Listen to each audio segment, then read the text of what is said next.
right, let's try that again. What's going on, everybody? Welcome into Jack Ramsays, Danny Meringue, Brandon Sprague. It is a late night edition because college football is underway. Quick reminder, circle back to this. Like, rate, review, subscribe. Help us grow the show, whether you're watching here on YouTube or you listen on the podcast. Go to the other one, subscribe, and get our numbers up and help us beat the algorithm. We're going to come back to you quicker, faster, more often. Brandon, welcome back. It is going to be a nice little ramp up here for the season. We got plenty to talk about. We kind of chilled out for a little bit because, well, there wasn't a lot going on, and you and I needed a break for a little while. It was nice to get away. Still enjoying a couple things for summer before school goes back next week. But, yeah, man, football's on my TV, and that means basketball training camp is not very far away, which means, about a month and a half away from the season starting. Which is insane. It's nuts. It feels like the season just ended, and now we're back here already. Again, thank you all for being here. We appreciate it. As you've seen, we've had the interviews with Anthony Simons. We had one with Jabari Walker. If you haven't seen those already, they're here on the channel. I can post some links here in a second. Definitely check those out. Fantastic. Anthony, I mean, I think you kind of know what you get with Ant at this point, especially when he's coming on with us. It's going to be, trying to figure out what new things he's kind of adding. The new shiny mystery box is Jabari Walker, and I thought that interview was awesome. The feedback has been great. Brandon, what was your takeaway from Jabari? I can see why the Blazers picked him, and I don't know if it's just on court stuff. He comes across to me as a really young player who clearly loves basketball, which is important, and then also understands nuances of the game that some guys never figure out in their career. So, he gave us a lot of good stuff. It was fun to joke with him on some other stuff, but my biggest takeaway is this is a dude that potentially could be used in the rotation at some point if he earns the minutes. And if he's given an opportunity, I think he can produce. Now, that's not saying he's getting a ton of stats, but almost every answer about career, goals, how he views himself, seemingly every answer basically included fitting in, finding my role, fitting in. And it didn't feel fake. It's hard to find that. I mean, it really is. Every player comes in, Gary Trent wants to come in and dominate, and he gets pissed when he plays no minutes against the Lakers. Shaedon's going to want to dominate. But it takes a certain character of a player to come in knowing, I'm not a star, but I'm going to have a nice career here. And, he's aiming to do that. And that was really impressive to me. What was really interesting to me is that in that same vein, it doesn't take away from who he is. No, not at all. I think it speaks more to who he is. Yeah, and that's the thing is, so many guys, and Dame has said this at his Formula Zero camp. He said, kids today, it's a little bit crazy. He kind of got a little get off my lawny with it, and I actually kind of liked it. He's not wrong though. But he dropped a line of kids today are talking about, they're talking to these recruits and they're talking about before they even get to college or get to the G League, wherever they're going, about what team they want to play for, and they should respond with, "Oh, I just want to go somewhere where I can have the ball in my hands and be both around." He said, at that age, I would never, that thought would never cross my mind. And in Jabari, the way he talks and the way he framed everything, it very much resonated with alongside what Dame I think's mindset is. But I think he had to do that because of his journey and what he realized very early. Well, not very, very early, but earlier than almost everybody else. Yeah. And he said he struggled with it because he came off the bench at Compass and wasn't the guy and wasn't having touches run for him, but he understood how to do everything else at that point in time, which I think made things a lot better for him overall. And again, welcome everybody in. We'll start doing these once a week again. We are going to ramp up. I've got a few more guests. Brandon is efforting a few more folks as well as we get underneath the season or into the season as well as we're going to have a not a full Western Conference preview because I don't think we need to hear from the cellar dwellers, nor do I think we really need to hear from the very top of the NBA. Maybe we'll bring in Sam or something like that to talk about the Warriors. But for the most part, I don't think people want to hear about the Warriors, bro.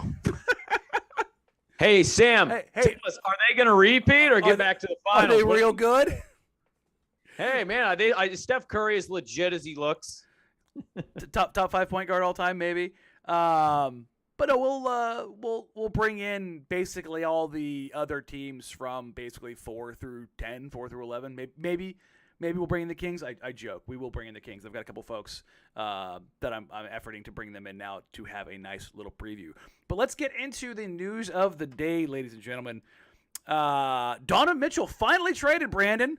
Finally traded. Would you look at that? It wasn't the New York Knicks, though. How surprised were you? To be honest with you, I was out on the Cleveland thing at all. I had no idea that was even in the conversation. So I would say surprised. I didn't want to. I wasn't 100% convinced that if he was traded, it was New York. I actually thought in some way maybe Miami would jump into this thing, because here's the thing that I'm sure some people in the NBA have said. I think Danny Ainge has a F the Knicks policy, and I think he loves to rip their heart out. I think that goes back to his Boston days.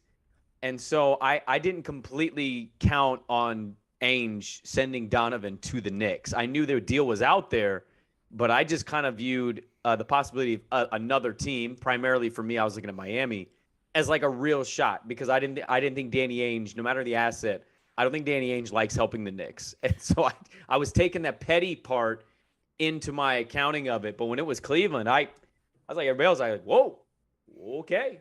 So we talked about, obviously, Miami and New York as being the spots. Cleveland had popped up about 2 or 3 weeks ago, and they'd been shopping Collin Sexton for quite some time. You and I had talked about that as far as last year. There was noise of him maybe going to New York in a different package before last season even started. So it's interesting to kind of see how that kind of shook out, where Collin Sexton ends up in Utah.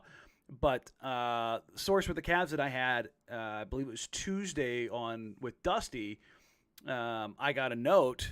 I'll read it line for line so that make sure I get exactly right what it was. Tuesday morning at the crack of dawn, I got a note that because there was I want to try to get the timeline. I think Monday was the don't use us for leverage tweet, basically, from Woj around the Cavs. Like, they're no longer interested. Mm-hmm. And the offer then was the Cavs offered Sexton, Lauri, and 3 firsts. And I was like, Jesus, that's a steep price. And before I could even really say anything, he said, yeah, well, Ainge countered with 4 unprotected firsts, 2 swaps, Sexton, Agbaji, and Lauri. And I was like, oh, God. Oh, God. Ainge is a menace. And like I said, that was Tuesday afternoon that Dusty and I were talking about that on the show. And I was like, there's just no way that package is real. Like, there's just no way. And because I still thought that they would try to steer Donovan, CAA, his agency, would still try to steer him towards New York, being a New York guy. I also didn't eliminate Brooklyn in my mind. Just in one way or another, they'd find a place for Ben Simmons, and then Mitchell would end up there? I was more well, I guess they'd have to trade Simmons, huh? Because those are 2 rookie contract guys. I was more in my brain, because I'd forgotten about that, thinking Kyrie, and then Utah buys him out. He goes where he wants to go. That's again. But I had forgotten about the contract thing with they'd have to move Ben somewhere else. So that it always ends up being more difficult. And I think that the fact that this ended up being a 1-to-1 deal, a 1-team or 2-team deal, is the most interesting part of this. Is that a lot of pieces change hands to the Utah Jazz, and they got. Here's the thing. This is the rare, I think, win for both teams. I think the Jazz got what they wanted in the 3 unprotected picks and 2 swaps. Collin Sexton is kind of I don't want to say poor man's Donovan Mitchell, but he's very similar to Donovan's production and efficiency. Undersized, explosive, hard worker, has defensive liability issues. All those kind of things kind of hang there. But they got Lauri Markkanen. They got Ochai Agbaji. I thought that was a fairly good return. Now, the pick value probably isn't going to be that high, but you're basically hoping and praying that Cleveland, a notoriously horribly run franchise, has one bad year. because the Jazz control their draft picks for the next 5 years. Yeah.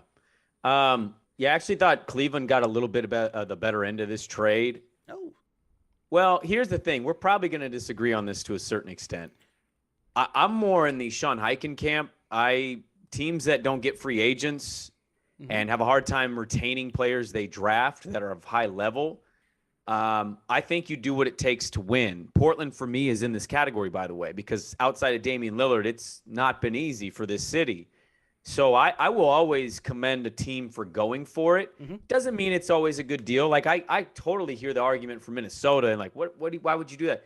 But I also look at the other side, and I'm like, Minnesota is basically saying, let's go for it. Maybe it'll fall in our lap. Maybe Ant will be better. Maybe Cat will be perfect alongside a guy down low. And, oh, by the way, if it doesn't go well, all those assets we gave up, we have 3 valuable assets on our roster that we can recoup all of that draft capital with. So, I don't know. I think Donovan's a good player, and I know what his weaknesses are. But, like, all the weaknesses for him, he's getting backed up now by Jared Allen and Evan Mobley. And Isaac Okoro. And he's got now another guard to take pressure off of him, and he takes pressure off of the other guard. So if you would have given Damon CJ, Mobley, and Allen, I wouldn't have needed them to be broken up. Like, that's how much I think of Allen and Mobley. Yeah. And so why I think it's Cleveland is, one, they're never going to keep every player they get. And you're not going to find a Bron very often. And that's why with Utah, I'm not as hesitant to be like, amazing. I know what the value is of draft picks. I'm not belittling that. But I don't think anybody they acquired so far is really going to be there long-term, nor make them a legitimate contender. And, like, it's not always going to hit in the draft. So I kind of lean a little Cleveland here because I like that they're going for the gusto. That's a good 4-player lineup in the starting rotation. It is, and it's interesting that you say 4-player, because this is where I was going to say I think I think both teams won here, is that the Cleveland Cavaliers are going to have cap space this next offseason, and they're going to have those 4 guys. And remind me again, was there a potential best player of all time that played in Cleveland? Yeah, Kyrie Irving. Oh, is that no? Oh no, not him. The other one, Kevin Love. Oh, yeah, no, he's their backup. Oh, LeBron James. Boobie Gibson. Yeah, when his contract comes up, do you think there's a perfectly ready-made team back in his hometown in Cleveland? Well, I think with this extension now would more rely on his kid, right? At this point? Doesn't really matter. So you think there's still a chance that he would go to Cleveland and Cleveland would want him at that point of his career? LeBron James could opt out, take less, slot in between, all of that. I like where your head's at. I just can't see him doing it. I think it's a very likely scenario to play out at this point. Hey, I'm not mad at it. Gun to my head, does it happen or doesn't it happen? I'd lean more towards it happening. Cleveland, I was always coming back, and I was always going to finish with you. I think he wants to, man. I think he wants to just tie that bow, and I think, number one, he does want to play with Bronny. Playing with Bronny in his hometown. Well, I mean, you pick Bronny in the second round because I don't know if he's much more than that. He's not. We'll see. Maybe he's taken some steps this offseason, but I largely view him as at best a second round pick, and maybe part of that is, hey, we get LeBron James we get him at our arena for a year. Hey, come buy a ticket. See old LeBron James walk up and down. Farewell tour. Something will be damn near 40 when his contract's up. But I think this is a good move for Cleveland. Mitchell and Garland is pure unadulterated hell. They didn't have a whole lot of rim pressure without Sexton, and I think Mitchell is probably the better version of that. He's certainly a playoff tested guy. We talked about Mitchell's playoff numbers a couple weeks ago. He's one of the best playoff performers in the recent NBA history. He's been phenomenal. Actually, his game and his efficiency actually goes up in the playoffs, as weird as that is. So I think it's a good move. I applaud the Cavs for pooling their assets together, and I laugh at the Knicks. Thinking, remember all those times that all those people, all those Knicks fans on Twitter who just tried to tell me I was an idiot, that they had Danny Ainge over a barrel, and that they were going to get Donovan Mitchell for nothing? Do you remember that? I do. I do remember that. Danny Ainge always wins. Well, Always. okay, so this is I think where the pushback would be. He's acquired an S ton. I mean, he I'm got not even, what he wanted. That's the thing. He got. Well, be careful what you wish for, man. He's not in a market that players want to go to. And if you're not going to hit on Tatum's and you're going to be more doing the Nerlens Noels, he's trading for guys. That's I've heard that here. forever, though. I That's know. the joke. Everybody's running with that on Twitter. It's like, oh, will he do it? Will he do it? You can't make an excuse now. You should be doing it. It's like the Thunder. Even the Thunder thing, like I got, but now I'm at a point now, man. I'm like, hey, do you want to win? You're just gonna keep telling your fans we're gonna keep losing. Like at some point, the tanking thing, that shine does wear off. And I'm kind of one of those, like, I got why the Blazers did it. It's why I pushed it. We could see the situation. We were talking about that. Mm-hmm. But like today, I'm seeing this Ainge trade, and he's getting all this praise. Okay, and then I'm seeing like local people like, oh, I'd be totally cool if he would have came here and traded Dame. It's like, really? Would he have ever got a player better than Damian Lillard? Would he ever got a player that would want to be more loyal? And so it's like, I think we're looking at this thing in a weird vacuum now where like we're so into the trading aspect of this as league, opposed to the basketball, opposed to what the city wants, opposed to what's good for the franchise. Like, it's, these people love to make fun of us for playing the trade machine game. And it's like, you're playing it. Yeah. And you want fans to be okay with that. Like after a certain point, the shine wears off. At least at some point in time, it has to. For sure. Where's the shakeout after this? Because the Jazz currently have 17 players. They've got to move a few others off. I firmly believe Mike Conley and Bojan Bogdanovic are going to be on the way out. Jordan Clarkson is probably a guy I could see a team like Phoenix really going after, having a little bit of bench ball handling and creation. Conley, because of his contract being a little pricier on the back end of his career, I think worst case scenario, he's a buyout if they can't find a move for him at the trade deadline. I would imagine that they would move somebody else before just buying out Mike Conley. I think they would wait until the trade deadline to kind of figure that one out. Do you think he's still like? Do you think a contender looks at him on a vet minimum or something? And do you think you still look at him like that, like somebody on a buyout? Actually, yes, that can help though, as a player that you go, oh, they got Conley. Yeah, as a buyout, run my second unit, emergency playoff point guard. Yeah, I can see that. Like if you were in need of additional just creation, steady veteran point guard leadership, all that kind of stuff. Yeah, I can get behind that. Bogdanovic is the guy that probably can play the most still on that list. Clarkson's all offense. Bogdanovic, I think, can give you a little extra stuff. Everybody keeps clamoring for Jared Vanderbilt. Danny Ainge is not getting rid of Jared Vanderbilt. No, that would make no sense. You at least go a year and see what he is with what you have. Yeah, unfortunately, as much as I would like to get Vando, Ainge is holding on to him. I was a little bit surprised to see that they are going to hold on to Lauri. It seems like he's a little bit off the timeline, but then I had an astute observer point out something to me. You know what that was? What? Lauri's white. I was like, you need a little mayonnaise in Utah, baby. Shit, he is, isn't he? Gotta keep the quota, don't you?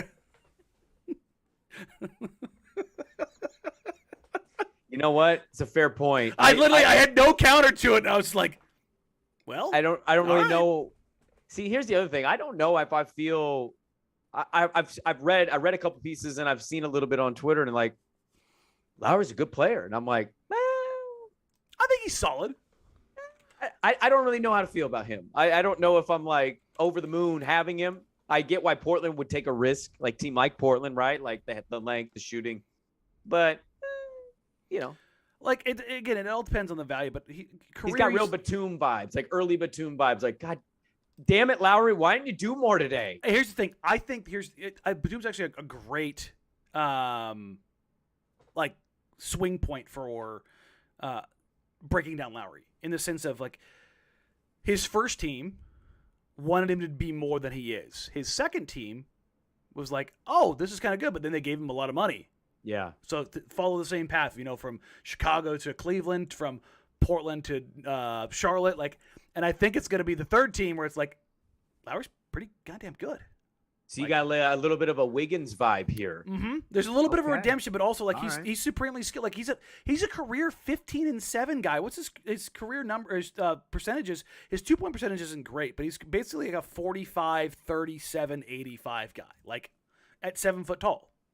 Hey, maybe he's capable, and I'm underselling him a little bit. But so far, I mean, I have to go off what I've seen, and I haven't been like that impressed. Like we'll see. We'll see. It's not. They're going to be a bad team. Like Danny wants them to lose. Yeah, and I've been talking to a few people in Utah, and I tend to agree. They're not going to be OKC, Houston, San Antonio bad. Like they're going to win some games. I do think that does skew. Kings bad. Yeah, I think it does skew some of the win totals in the West because I was counting on Utah being dump truck awful. Like I thought they were going to strip this down to parts. They are going to keep. Like they are not. Interestingly enough, they are not bottoming out. So no, but they'll have a lot of movement potentially with those draft picks. And look, they're a 35-win team right now, 32. If you give yourself a bottom 4 shot, though, right? Not completely 1, not completely 2, but like you're right in that 4 or 5 range. Your odds aren't bad, and maybe you end up landing a pick where you can get this French kid. This is a great draft. It's a fantastic draft. Beyond Wembanyama, it's a great draft. This blows last year's draft out of the water.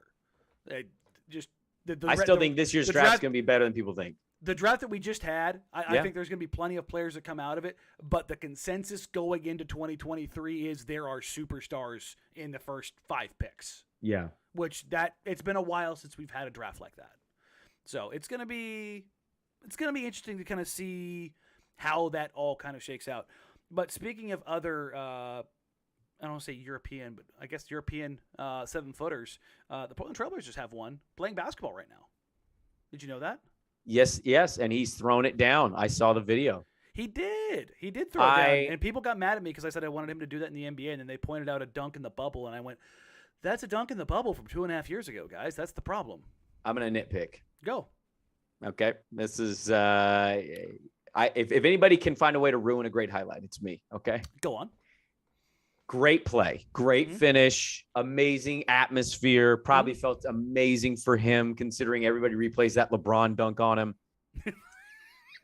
Here's my only this is why I didn't tweet, now do it in the league, or I want to see this next year. Mm-hmm.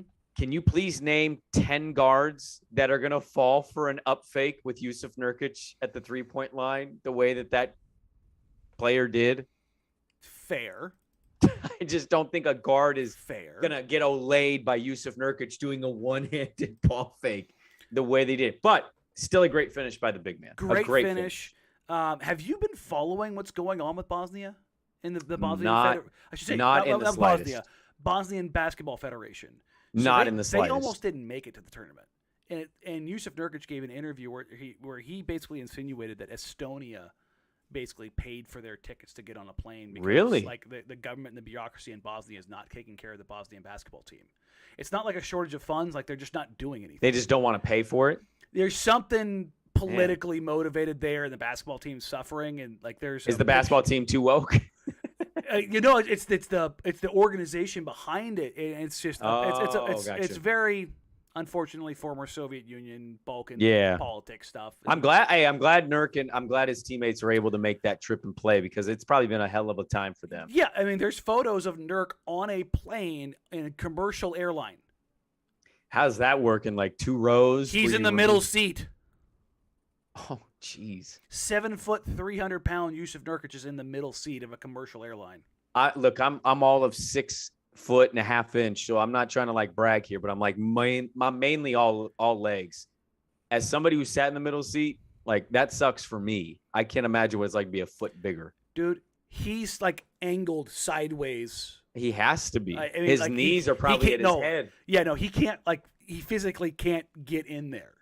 Yikes. I say all of this to say it's fun to look at Yusuf Nurkic as kind of a primary option.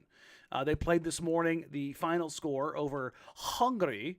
They won their first round game. I shouldn't say first round. I should say the first of their pool play games. 95-85. I actually have that DVR'd. I believe all of their games on ESPN Plus. So if you have ESPN Plus, you can go back and watch them. I am going to watch that after we get done here because I'm a sicko. And take a look at how old Big Nurk did. But if you're jonesing for basketball, basically the next 4 days, does it go into Monday? I think it goes into Monday for pool play.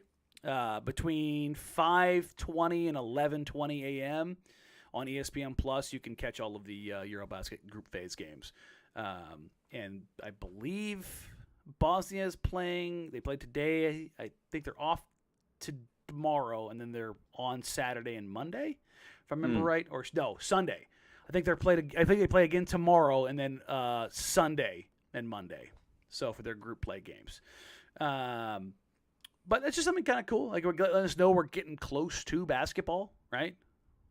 I've been more following Giannis and what he's been doing with Greece. Yeah, did you get caught up in the fake tweet where somebody said they put up like 60 points, 20 rebounds? I got to be honest with you. I didn't see the box score, so I've seen like 5 different versions of these tweets, and I'm like, this shit is believable. But that's the thing. It's really like, happening? Did he do that? Like, it got me Googling now. Like, I don't know. Let me go ahead and if you told me he had 60 and 20, I wouldn't be shocked. I mean, the dude's single-handedly carrying Greece, but that was fun. I saw him and Jokic square off. That was fun. I need to be paying a little more attention to Nurk. I'll admit that. But, yeah, I like it's nice to have some basketball kind of in the background of the sports landscape right now. We haven't done the show since they officially leaked. Just kind of trying to wrap up all of the Blazers tangentially related news. What did you think of the Blazers jerseys? The all red with the black stamped on print. What do you think of Tillamook French vanilla? Yeah. It's a uniform. It's not the worst uniform they've had. It absolutely looks like a practice jersey. It looks like something the G League affiliate would wear. Mm-hmm. But again, not worse than the Oregon uniform. Definitely not worse than the Grays. I don't know how much. I would like to know is how much of it is Nike versus somebody with the organization collaborating here. I lean towards Nike. Okay, that's fine. I have no problem with playing the blame game here. But you did the Suns, you did the Raptors, you've done the Jazz. The 1988 away jersey is sitting there, being begged to be used and to be sold out. Because I'll tell you, as somebody, I'm not a big jersey guy, right? But I really wanted a Dame jersey because he's a generational Portland dude. And Giannis is kind of my outside of the Portland bubble. That's my guy now. So I bought those 2 jerseys. Mm-hmm. But I bought the black Portland one, which I wanted the red Blazer one that they recently created, but that's always sold out. So I went with the black Portland one, just generic. If they remake the 88 away Blazer uniform in black with a Lillard, I'm buying it. 100%. And I just don't get why they won't touch that. Or even the late 90s Blazer jerseys away. They're right there to be used and to be sold out. And we're let's let a 10-year-old design our jerseys. Well, for those that are I don't know, let's say worried or concerned or however you want to phrase it about what's coming up, I have seen 2 final approved designs of Nike. Brandon has seen them because I sent them over to him. There is a PDX carpet jersey, and there is there is a plaid jersey. The plaid one I can get behind. Yeah. My complaint with the plaid jersey has always been that they didn't lean into it. They leaned to go full top bottom. Yeah, no, and they leaned into this one. They leaned into it hard. And so now I don't know if that's this year's or it's next year's, but I know it's officially stamped, ready to go jersey. But I should say I've seen this year's and next year's. I don't know which one is which. I know the carpet one is coming because I've seen that. I've seen that since we texted. Yeah, I've seen multiple people tweet this out hey, this is coming. And I'm like, oh, God. Yeah, no, it's coming. That's awful. You and I saw the early version of it. I think I've sent you the final version of the one that I saw. It's kind of funny. There's this weird market of people who trade in jersey designs in the black market. It's of all the things to be proud of from the city, it's we're going to go with carpet at an airport. Like people have dog shit on their shoes and they're stepping all over this thing. And it's like, let me take a picture. I tell you what, I've been to the airport, and I'd say in the last decade, I've been to the airport probably 10 or more times. Mm-hmm. 0 pictures taken with feet in carpet. I just don't care about carpet that much. Well, they changed it, so you can't do it now. It doesn't matter anymore.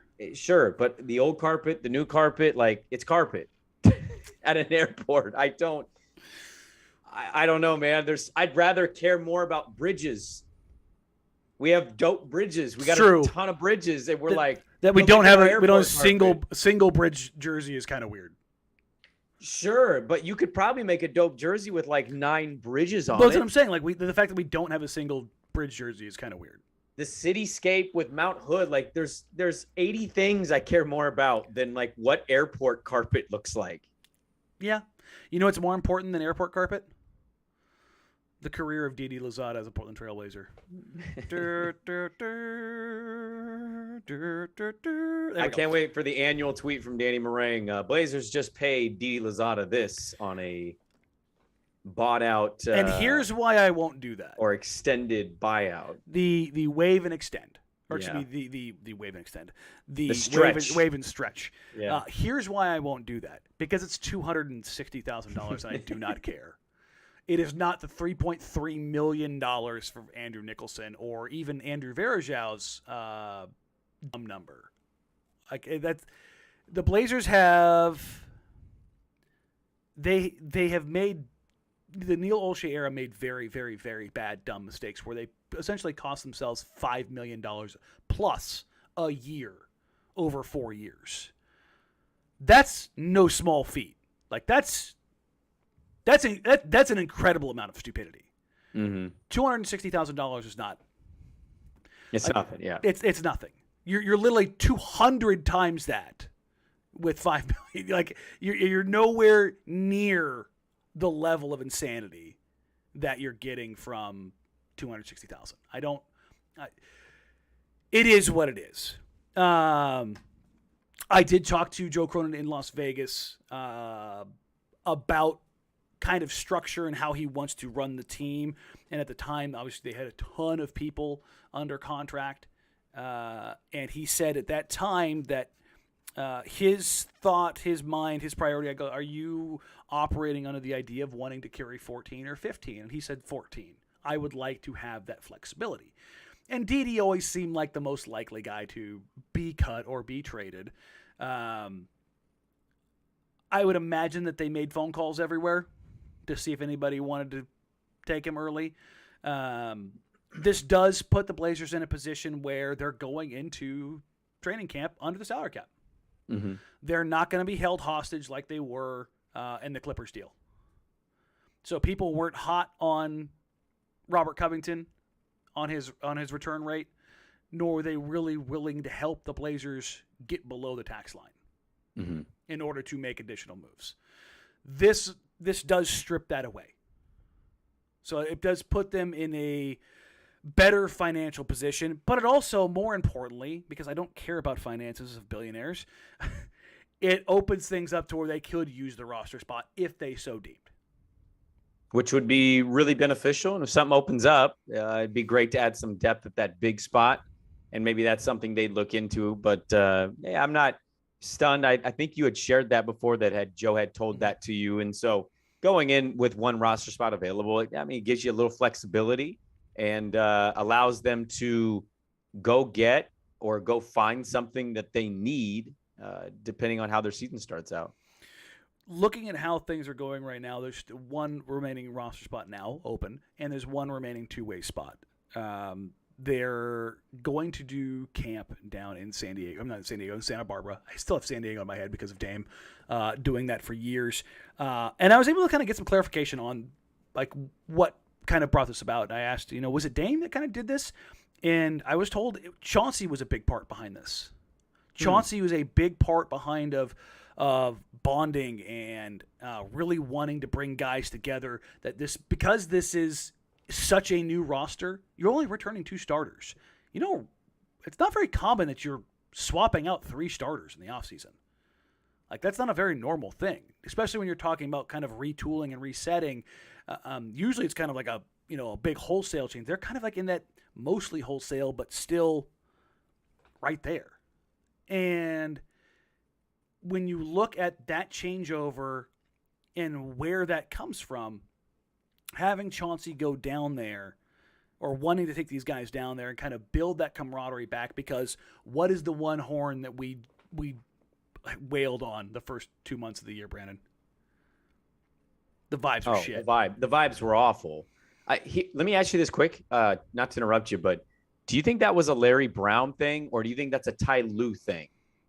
I think it's a bit of both, to be honest, because when it's Ty Lue with the Clippers, I mean, you're right there. Like, you can go do camp in El Segundo or San Diego. Or Well, I guess I meant more like team bonding. Not that coaches don't care about team bonding, but finding a way to like make it interesting and different. Yeah. And, you know, when you're in Portland, not that you'll do this every year, but like when you're in Portland, it's like, okay, camp, practice, treatment, home, rest, rinse, repeat. And it's easy to like go home, eat alone. Whereas like now you're on the road, you're in hotels. It's kind of like, oh man, what are you watching over there? What game are you playing over there? Like, you're going to each other's rooms, and even on your off time, you're spending time together. And that was a huge part of this. I was told that, listen, when it's easier to get a hold of guys on the road than it is at home. Because when you're at home, you're in your own routine. You've got your wives, you've got your kids, you've got your significant others, you've got whatever it is that you're working on outside of basketball. When you're on the road, you're locked in. And so you're going to be down there. You're going to take it to the grand stage. This is the Remember the Titans section of this. Like, if you're writing the Disney movie and things have gone bad, and you're stripping it down, now you're looking to build it back up. This is the trip to, what was it, the Civil War site that they did? Remember the Titans? Well, and also they made like a white guy stay with a black guy. Yeah, but I mean, again, a little bit further along. But I'm saying we're using the redemptive arc of building it back up. Of, hey, no, we're going to go somewhere different. We're going to go somewhere that's unfamiliar, and we're going to bond through that. Yeah. And from that, you're hoping to build a level of relationships and vibes in a new way. And that's I think the big thing is that this is truly a new era. This is no longer Dame and CJ. It's not Dame and Nurk. It's probably Dame and Ant. Yeah. And that is how you get around that, or how you build through that, is going to be really interesting. I'm going to try to find a way to go down there for a day or two. We'll see. Brandon's smirking because I have to sell it. But you got to sell it. You got to trust somebody else to sell it. I got to trust somebody to sell it. But I'm going to try. One of the things we are going to do is try to find a way to be up in Seattle for the first preseason game. Whether or not I got to drag Brandon's corpse with me and do a show from up north in the morning, or we drive back in the middle of the night, we'll figure something out. But that'll be a fun one. But when you look at kind of how things are going right now, with shaping up towards training camp, are you liking kind of the trends of what you've seen so far? I mean, the trends aren't anything new for me. And so to me, I'm more kind of at the stage where it's like, all right, now I want to see it. Okay. I can keep hearing about it, and we can talk about it, and we will talk about it, but nothing's changing how I feel, I guess, about the situation, right? Like, going to Santa Barbara is cool. It could be a huge momentum turner for them. Mm-hmm.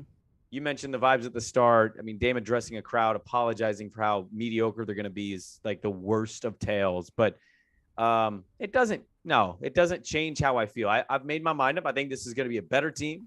I think they'll take good steps defensively. I am worried about their depth at big. I'm worried about their depth at wing. I'm wondering what the rotation is going to be like. But like overall, like I have that already cemented. I'm not going to change because like, oh, they're going to Santa Barbara for a week. Like that doesn't change anything for me. It's going to help them, and I hope I can see it on the court.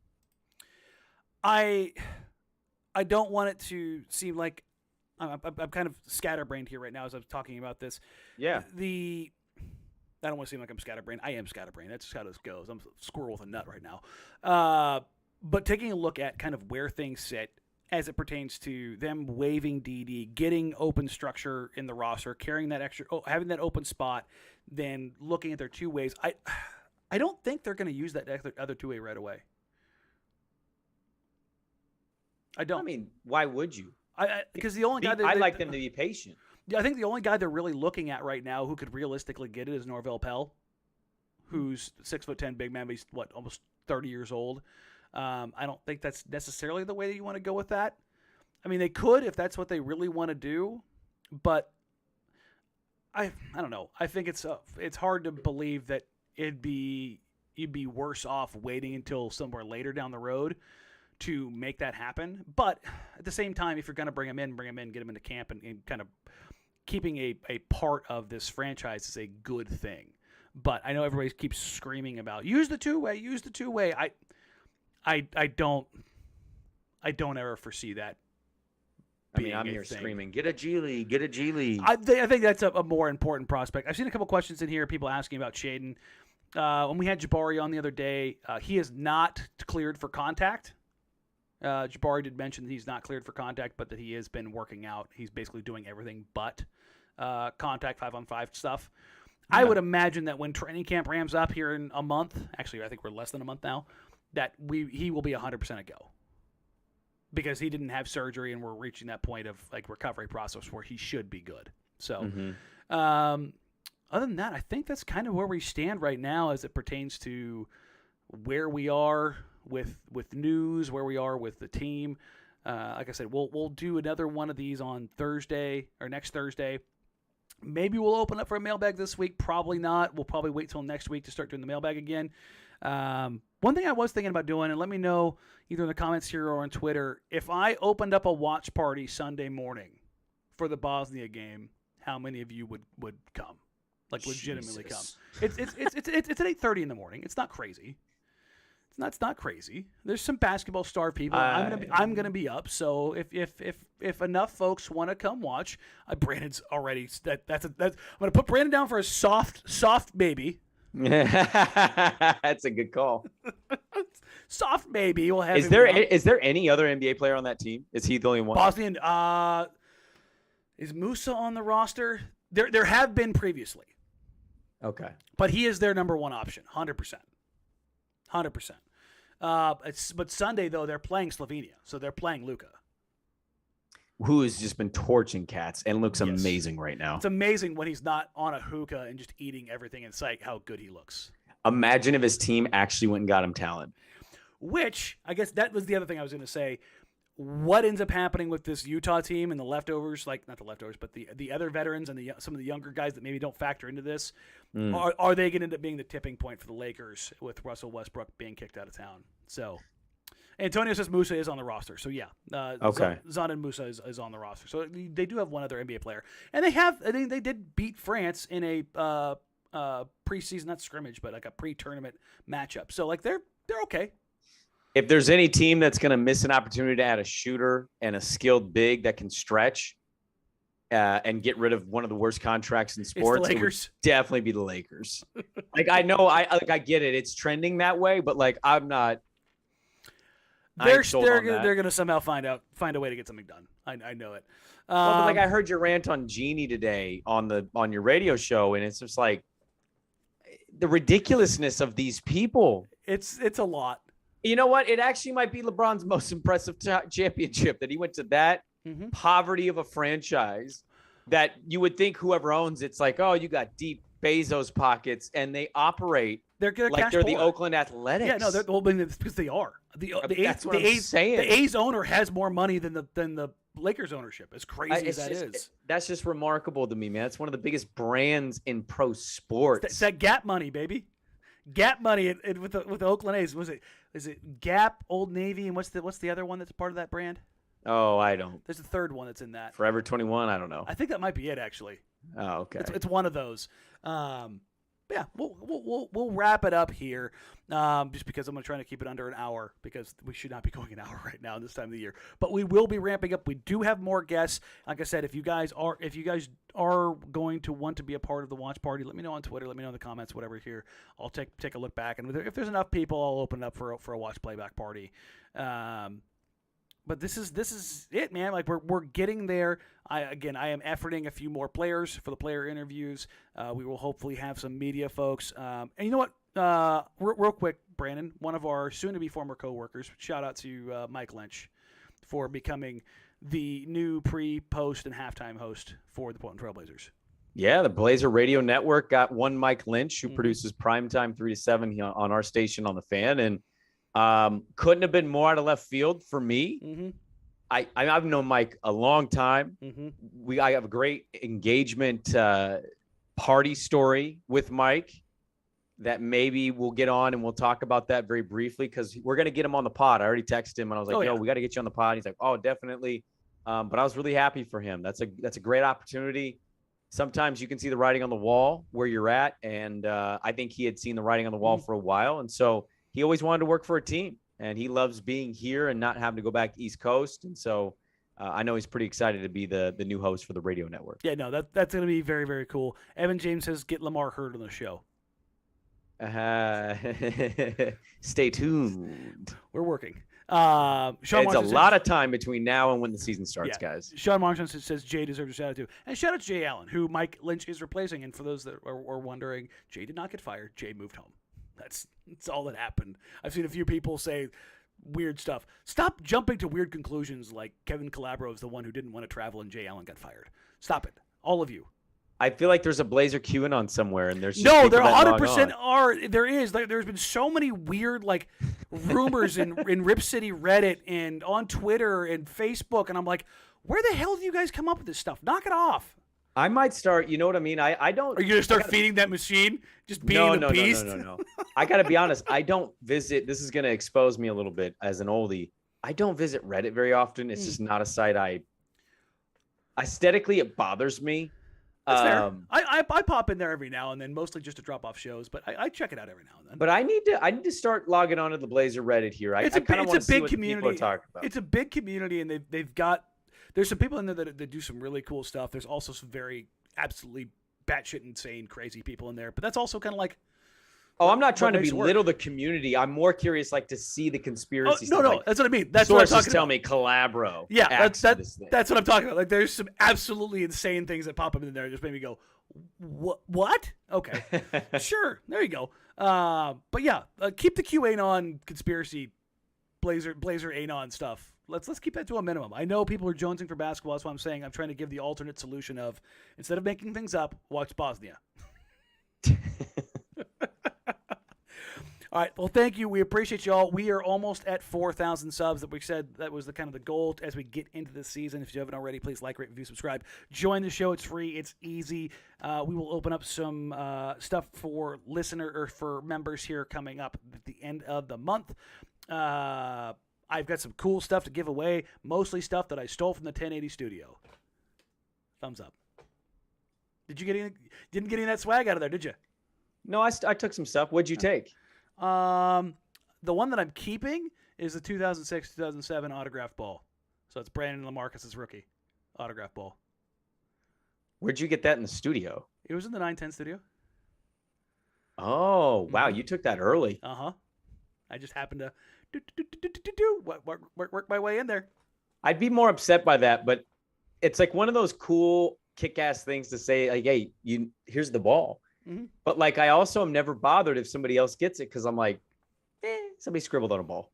Yeah, but it's gonna go up in the studio. But I've got a bunch of other stuff here that we'll work on giving away. And just a reminder to everybody else out there that your membership and your support this month all goes to pay for teacher lists. So I'm actually, now that the month has closed out and YouTube has locked my book in for the month, I will take all of that money and I will start applying it to lists that people sent me for Amazon lists for teachers for back to school. There we go. So thank you all. We appreciate you. Corey, on this note, rip if you had Purdue plus 3.5. Yep, there are some bad beats tonight, ladies and gentlemen. That was such an embarrassing loss. Purdue should have won that game. I can't believe. And who needs to kill clock and force coaches to call timeout when you can just drop back and aim for 25-yard pass attempts at the end of a fourth quarter? You're winning. Whee! Jeez Louise. College football's back, ladies and gentlemen. If you can't tell by my head-to-toe USC regalia. You can find us on social media at Jack Ramsays, jackramsays@gmail.com, at Danny Meringue, at Brandon Sprague. Questions, comments, concerns can all be directed to Brandon Sprague. What's your address again? Handwritten letters? No? Okay. We'll circle back on that one. Again, once again, thank you all, everybody. We appreciate you. We love you. Like, rate, review, subscribe. Help us grow the show. Share us with your friends. Share us with your family. And help us get to 4,000 before the season starts. We will be back next week for sure. And hopefully in the in-between time, we can confirm some other player and personnel interviews that we have coming up. Until then, take care. Have a wonderful night. Enjoy college football kickoff. We will catch you guys